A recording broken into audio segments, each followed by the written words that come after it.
కళానేని శ్రీనివాసరావు ఆంధ్రప్రదేశ్ ముఖ్యమంత్రి చంద్రబాబు నాయుడు గారు తెలుగుదేశం పార్టీలో కొంతమంది కోవర్ట్లు ఉన్నారు వైఎస్ఆర్ కాంగ్రెస్ పార్టీ వాళ్ళు అనేది ఆయన అనుమానం. అందుకే కడప మహానాడు వేదికగానే ఈ స్టేట్మెంట్ ఇచ్చారు.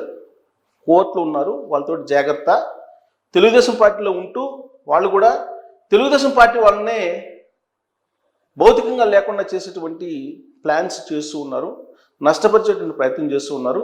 తెలుగుదేశం పార్టీలో అంతర్గత గ్రూపుల్ని పెంచి పోషించేలాగా వాళ్ళు కుట్రలు పడుతున్నారు, తస్మాత్ జాగ్రత్త అని చెప్పి మహానాడు వేదికగా చేసుకుని ఆయన చెప్పినటువంటి మాట.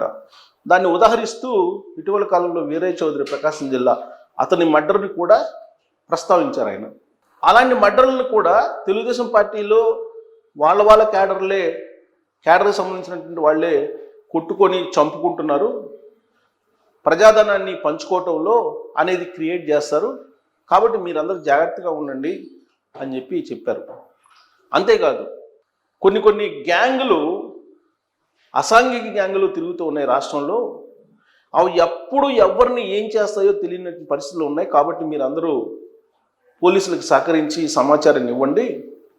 గంజాయి డ్రగ్స్ బ్యాచ్కి సంబంధించినటువంటి వాళ్ళు అనేక మంది ఉన్నారు అని చెప్పి ఆయన ఆందోళన వ్యక్తం చేస్తూ, రాష్ట్రంలో లా అండ్ ఆర్డర్ అనేది చాలా ఇంపార్టెంట్, లా అండ్ ఆర్డర్ అభివృద్ధికి మెట్టు, అది లా అండ్ ఆర్డర్ కంట్రోల్లో ఉంటేనే, లా అండ్ ఆర్డర్ పగడ్బందీగా ఉంటేనే ఇండస్ట్రియలిస్టులు వస్తారు, ఉపాధి అవకాశాలు పెరుగుతాయి, రాష్ట్రం అభివృద్ధి చెందుతుంది అనేటువంటి విషయాన్ని ఆయన చెప్తూ ఉన్నారు.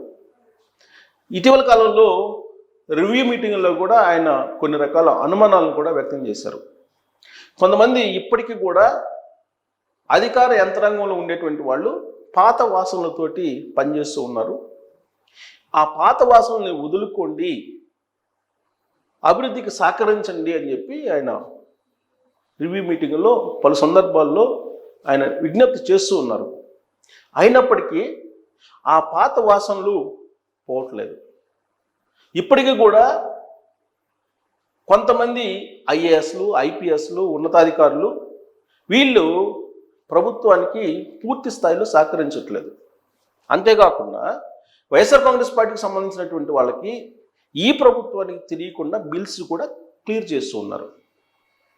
ఇవంతా ఒక ఎత్తు అయితే 2029 ఎన్నికల నాటికి తెలుగుదేశం పార్టీని మళ్ళీ గెలవకుండా ఎలా చేయాలి అనే దాని మీద అధికార యంత్రాంగంలో ఉండేటువంటి కొన్ని గ్రూపులే ప్రయత్నం చేస్తున్నాయి, దానికి సంబంధించిన స్కెచ్ వేస్తున్నాయి అనేది కూడా ఒక ఇన్ఫర్మేషన్. అందుకే కోర్టులు ఉన్నారు, ఆ కోర్టులు తోటి జాగ్రత్త అని చెప్తున్నారు చంద్రబాబు నాయుడు గారు. మనకు కరోనా సమయంలో ఒక నినాదం వినిపించేది, కనిపించనిటువంటి శత్రువుతో చాలా జాగ్రత్తగా ఉండాలి, కనిపించే శత్రువు కన్నా చాలా ప్రమాదం అని చెప్పి ఫోన్ చేస్తే అదే చెప్పేవాళ్ళు, కనిపించినటువంటి శత్రువు కరోనా అని. ఇప్పుడు కూడా అలాంటి పరిస్థితి ఆంధ్రప్రదేశ్లో ఉంది అనేది సాక్షాత్తు ముఖ్యమంత్రి చంద్రబాబు నాయుడు గారే అనుమానిస్తూ ఉన్నారు. దీనికి తగ్గట్టు అక్కడ పరిస్థితులు కూడా అలానే కనిపిస్తూ ఉన్నాయి. యాక్చువల్గా ఆయన ఆ మాట అన్నారు అని అంటే దాంట్లో చాలా అర్థం, పరమార్థం ఉంటుంది. పొలిటికల్ రౌడీల్ని కంట్రోల్ చేయలేకపోతున్నాము అని అంటున్నారు. పొలిటికల్ రౌడీలు ఎక్కువైపోయారు, పాలిటిక్స్లోకి రౌడీలు వచ్చేసారు, వాళ్ళని నియంత్రించడం అనేది కష్టంగా ఉంది అని ఆయనే అపారమైనటువంటి అనుభవం గల చంద్రబాబు నాయుడు గారే అంటున్నారు. వాళ్ళని నియంత్రించాలంటే అందరూ ఐక్యంగా వాళ్ళని నిలదీయాలి అని చెప్పి కూడా చెప్తున్నారు. సో ఈ పొలిటికల్ రౌడీలు అనేటువంటి పదాన్ని ఆయన ఏ సందర్భంలో ఎందుకు ఉపయోగించారు అనే దాని మీద కొంచెం లోతుగా ఆలోచిస్తే ఒక 20-30 సంవత్సరాల క్రితం ఆంధ్రప్రదేశ్లో పరిస్థితులు ఏంటి, ఉమ్మడి ఆంధ్రప్రదేశ్లో అనే దాని మీద కొంచెం లోతుగా కనుక ఆలోచిస్తే ఆయన పొలిటికల్ రౌడీలు ఎంటర్ అయ్యారు రాజకీయాల్లో, వాళ్ళతోటి పోరాడాల్సి వస్తుంది, ఇంకొక వైపు అభివృద్ధి చేయాల్సి వస్తుందని ఆయన బాధపడటం వెనక ఉన్నటువంటి అర్థం కొంతవరకు తెలిసే అవకాశం ఉంది. అప్పట్లో నక్సలిజం చాలా బలంగా ఉండేది. నల్లమల అడవి ప్రాంతం అంతా కూడా నక్సలైట్లకు సంబంధించినటువంటి కదలికలు చాలా వేగంగా ఉండేవి. తెలంగాణ వ్యాప్తంగా నక్సలైట్లు బాగా బలంగా ఉండేవాళ్ళు. ఆ సమయంలో నక్సలిజానికి నక్సలైట్లకి ప్యారలల్గా ఒక ప్రైవేట్ సైన్యాన్ని నడిపారు అనేది అప్పట్లో ఇంటెలిజెన్స్ ఆంధ్రప్రదేశ్ ప్రభుత్వానికి ఇచ్చినటువంటి ఒక సమాచారం. ఆ సైన్యం నాటు తుపాకులతోటి తెలుగుదేశం పార్టీకి సంబంధించినటువంటి ఎంపీటీసీలని, జడ్పీటీసీలని, సర్పంచుల్ని టార్గెట్గా చేసుకొని కొంతమందిని చంపేసింది, కొంతమందిని భయపెట్టింది. ఇట్లా రకరకాలుగా భయభ్రాంతులకి గురి చేశారు ఆ ప్రైవేట్ సైన్యం ద్వారా.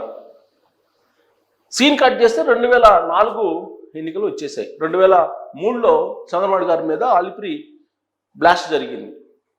ఆ తర్వాత ఆయనకి సింపతి వస్తుందని చెప్పి భావించి ఉండొచ్చు చంద్రబాబు గారు. అందుకే ముందస్తు ఎన్నికలకి వెళ్ళారు. ముందస్తు ఎన్నికలకి వెళ్ళి 2004లో ఎన్నికలు జరిగాయి. ఎన్నికలు జరిగితే నల్లమల్ల ఫారెస్ట్ ఆనుకొని ఉన్నటువంటి సుమారుగా 80 కాన్స్టిట్యున్సీల్లో తెలుగుదేశం పార్టీ లీడరు, గ్రామస్థాయి లీడరు బయటికి రాకుండా ఈ ప్రైవేట్ సైన్యం నియంత్రించింది. అప్పట్లో భయపడ్డారు. ఎమ్మెల్యే కంటెస్టెడ్ క్యాండిడేట్స్ కూడా బయటకు వచ్చేటువంటి పరిస్థితి లేదు. దీంతో 2004 రిజల్ట్ చూసాం. కాంగ్రెస్ పార్టీ గెలిచింది, చంద్రబాబు నాయుడు గారు ఓడిపోయారు.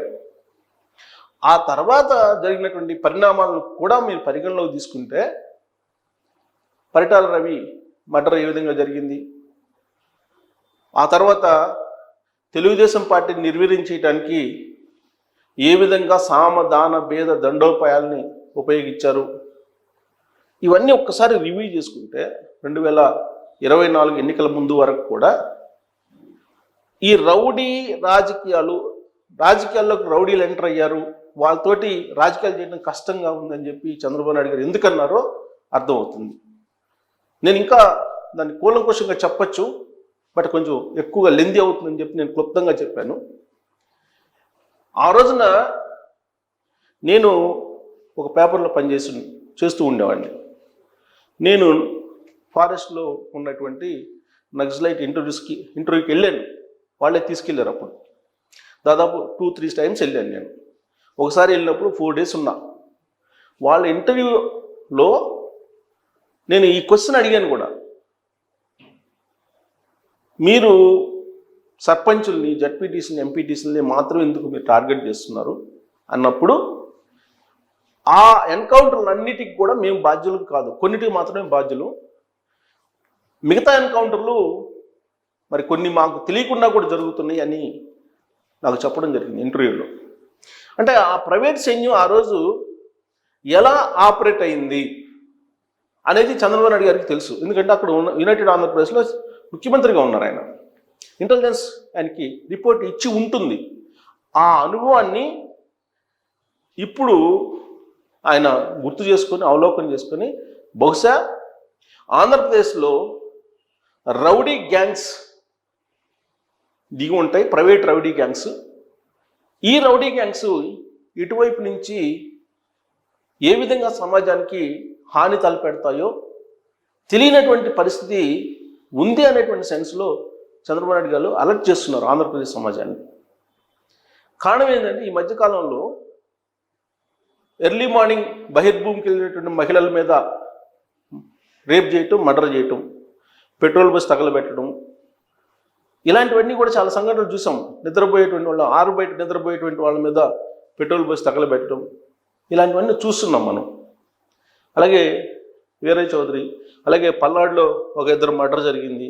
ఇవన్నీ కూడా, అలాగే గోదావరి జిల్లాలో ఒక జర్నలిస్ట్ని ఆల్మోస్ట్ అటాక్ చేశారు. ఇవన్నీ చూస్తూ ఉంటే చంద్రబాబు నాయుడు గారు చెప్పినట్టు కొన్ని గ్యాంగ్స్, పొలిటికల్ రౌడీస్ సంబంధించినటువంటి గ్యాంగ్స్ ఏమన్నా ఎంటర్ అయ్యాయా అనేటువంటి ఒక అనుమానం అయితే ఇప్పుడున్నటువంటి ప్రభుత్వానికి కూడా కలుగుతున్నట్టు అనిపిస్తుంది. మరి ఇంటెలిజెన్స్ అలర్ట్ అయితే కనుక దీనికి సంబంధించినటువంటి మూలాలు వచ్చేటువంటి అవకాశం ఉంది. డ్రగ్స్, గంజాయి ఇవన్నీ కూడా ఈ పొలిటికల్ రౌడీ గ్యాంగ్స్ కొంతమంది ఎంటర్ అయ్యి ప్రైవేట్ గ్యాంగ్స్ని దింపి ఇవన్నీ ఆర్గనైజ్ చేస్తున్నారు అనేటువంటి ఒక ఇన్ఫర్మేషన్ కూడా ఇప్పుడున్నటువంటి ప్రభుత్వానికి అందింది అనేటువంటి ఒక సమాచారం కూడా తెలుస్తూ ఉన్నటువంటి క్రమంలో ఆంధ్రప్రదేశ్లో ఏం జరుగుతుంది, నిజంగా అసాంఘిక కార్యక్రమాలు చేయడానికి ప్రైవేట్ గ్యాంగ్స్ దిగాయా అనే దాని మీద మీరు కామెంట్ చేయొచ్చు. Thank you.